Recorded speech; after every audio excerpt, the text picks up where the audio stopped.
So I had this operation in Chicago that didn't help my tinnitus nor restore much hearing in my right ear.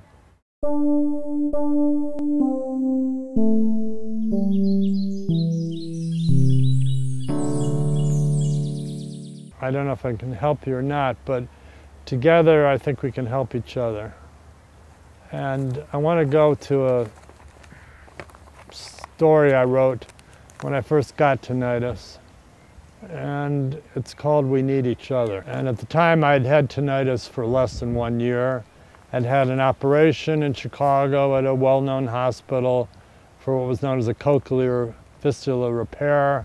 They thought I had, they assumed that something was going wrong with the cochlea, the hair cells. Now the belief is that there's a reciprocal center in the brain, and research has been done, and possibly we'll get into that. I know people who've had that operation, transcranial magnetic stimulation implant. This is a story. Tinnitus, like any other dramatic life event, can force a mission upon us. We must care not only for ourselves, but for others to feel better. The first response I received from a woman in Tennessee who sounded desperate. She wrote, "I've been to numerous doctors who say there's nothing they can do about tinnitus. It has destroyed my life. If there's anything you can tell me about this horrid disease, I sure would appreciate it. What to do?" Surely she knows about the resources of the ATA. What more can I, a layman offer a fellow sufferer? I called director assistants in Tennessee, but there's no listing. Now I have no choice. For the first time since my adolescence, when I composed unrequited puppy love letters, I am compelled to sit down and write another letter, this time for someone in more need than myself. January 4th, 1996. Again, about a year after I got tinnitus. And let me make a comment here that when we talk to each other, I think it's important that we don't, when something goes into this TinnitusTV program, we won't use your name, at least not your real name, your second name, your surname. We want to be frank and private, and so therefore in this letter back to this woman, what I call Findlay, Tennessee, her name was not used. Blah, blah, blah, blah, blah, you know that. Dear Miss W, I'm happy you found my name as a telephone and contact in Tinnitus Today. Believe me, your letter was very touching. What you have written about is pain. Pain that is not talked, emphasized, kissed, and loved, medicated, meditated, or even prayed away. It's a real you-know-what, and it doesn't stop. I know this because I have had constant tinnitus since this past summer.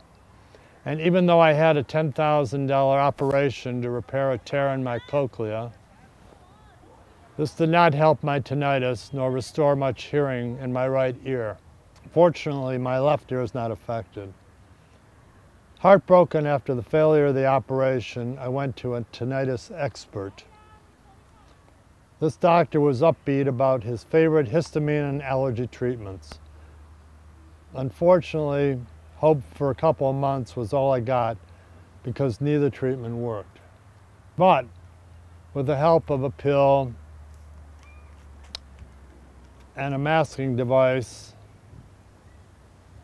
set at a low white noise level and placed next to my pillow, I usually get a fair night's sleep. And usually I can get up for work without feeling too enervated. In other words, I can go through a busy day not overcome with self-pity, which ain't easy. So I survive.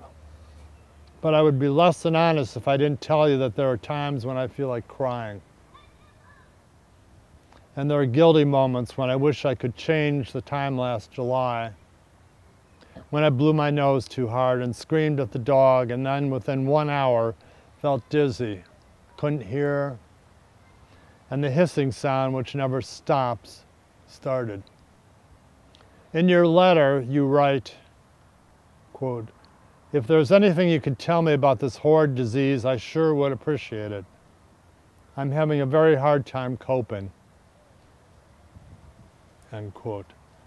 I can tell you, Miss W., that we are all having a hard time coping, whether it's William Shatner, a fellow sufferer who is giving his name value to television spots and going to Washington, D.C.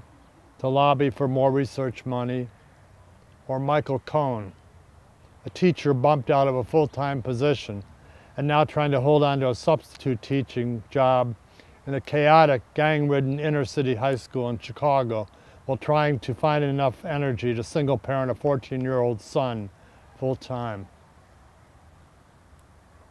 Miss W., there is no simple response to you when you say, "It's destroyed my life.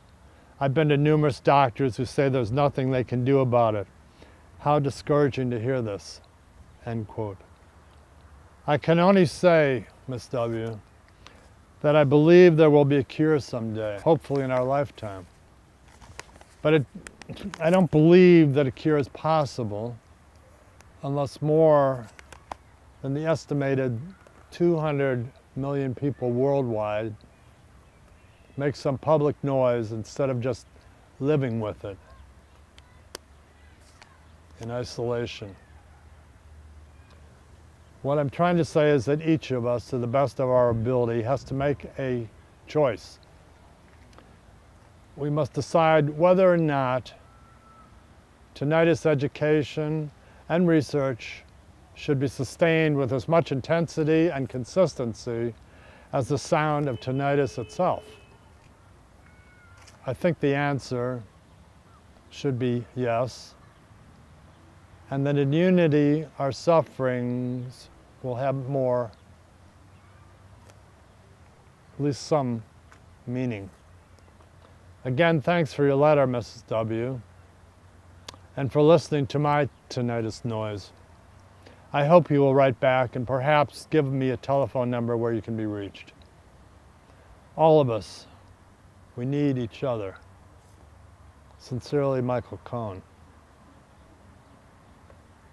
Thanks.